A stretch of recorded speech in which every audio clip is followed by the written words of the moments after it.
For as long as I can remember, my face has always been glued to a screen. From watching TV to being on my phone to scrolling through TikTok, like it's always been glued to a screen. And it's only gotten worse. Now when I'm literally watching TV, I scroll through my phone while I'm watching TV because what I'm watching is too boring for me, or I need some more sensory overload. And you know, sometimes I even go outside and I like try to get some fresh air, but I end up getting bored and I just go back indoors. But why?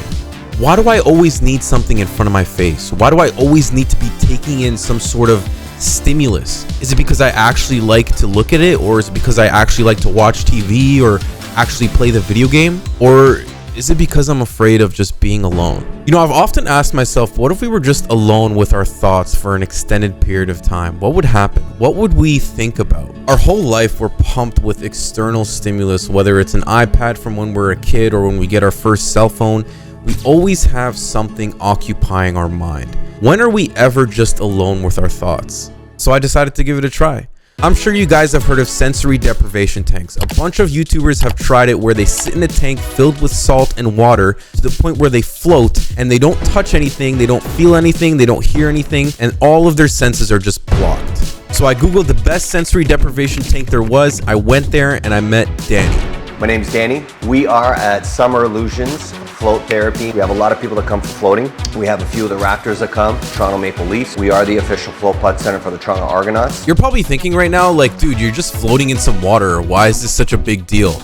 Well, the thing is, the maximum time allowed in any sensory deprivation pool is around 3 hours. Not only that, it says here extended sessions of sensory deprivation can cause extreme anxiety, hallucinations, bizarre thoughts, and even depression. There's two parts to floating. The mental part. So when I say the mental part, what happens is you're depriving all your senses. So you're completely shutting out from the outside world and you're going into a different state. Psychologically, you can experience a lot of things. It all depends on the person. We had another girl that came in, true story, she saw a spear coming from the top of the pod, entering her head, and she felt it come out the back of her head. So hallucinations are possible? 100% without psychedelics. Longest I floated was for about an hour and 45 minutes. And I'm really excited for Peter to float today for 3 hours because it is unheard of. Been in this business for 18 years and I've never heard anyone floating for 3 hours. So I'm excited as much as Peter's is excited. So I went into the pod, I set up all the cameras, one at the top, one in the side,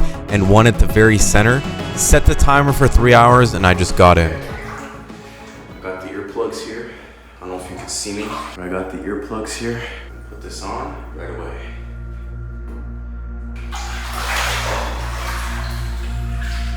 This is so weird. It's like I'm like floating across the universe. This is what it feels like to be in space. You can't even like control your body. Once you're in there, you lose all sense of time. I think I was in there for about 20 minutes. I kept moving around and shuffling because my mind wouldn't just shut off. I still feel like my body's a little tense, you know? Like it's not, like my body won't relax. Like my muscles are tight, you know? It's pretty frustrating.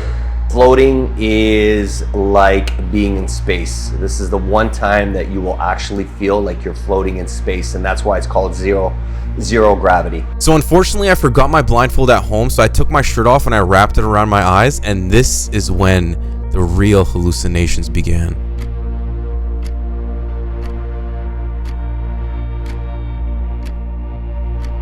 You know, it's starting to get to me now. There's like no escape from this. I don't feel like I'm in a room anymore. I feel like I'm in... Psychologically, you can experience a lot of things. It all depends on the person. I had to move my arms there because I felt like I was strapped to a chair or a bed and I couldn't move. I'm starting to realize whenever these thoughts come to my head, they're mostly negative. You know, like being strapped to a bed and I can't move, or getting into a fight with my parents, or something bad happening to my brother, something bad happening to me. Why is it that my mind always goes towards the negative first? Why is it when we're alone with our thoughts, they always become negative? Why do we feel like we only deserve the bad things? After falling asleep multiple times, my body ended up going into some sort of trance where I was half asleep, half awake, and my arms started to move without me even realizing it. I know this sounds like bullshit, but I'm telling you, I didn't even feel like my arms were moving. It felt like I was still floating, but for some reason, it was like I was half asleep, half awake, and I was swimming.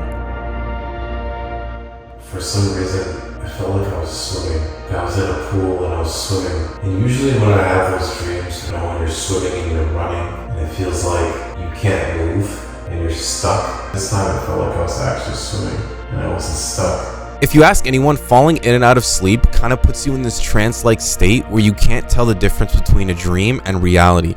And for some reason, all I kept thinking of was one thing: my dad.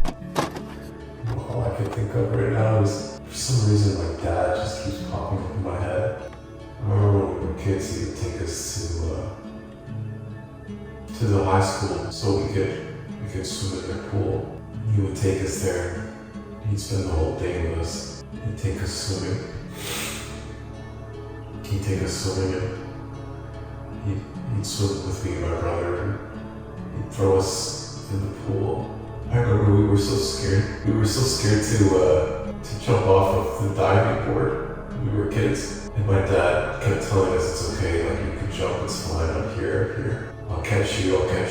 But we were too scared. So he offered us $100 each. $100 each if we were just to jump off, but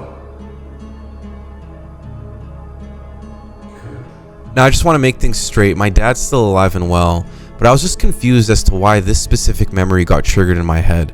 Why now, after so many years of not thinking about it, to the point where I had almost forgotten it, it was brought back up. And the more I think about it, the more I see how relevant it is.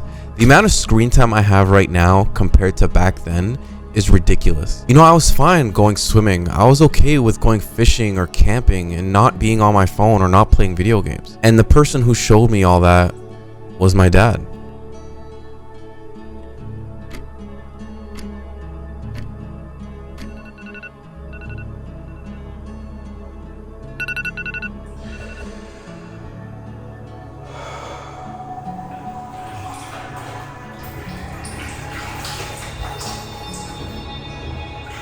So the 3 hours were over, it was time to go, but I just wanted to stay just a little bit longer so I could keep thinking about those memories I had of going fishing or camping or swimming with my dad. Sometimes we get so caught up in our lives that we forget about the things that we used to do that used to make us happy, and we forget about the people that showed us that.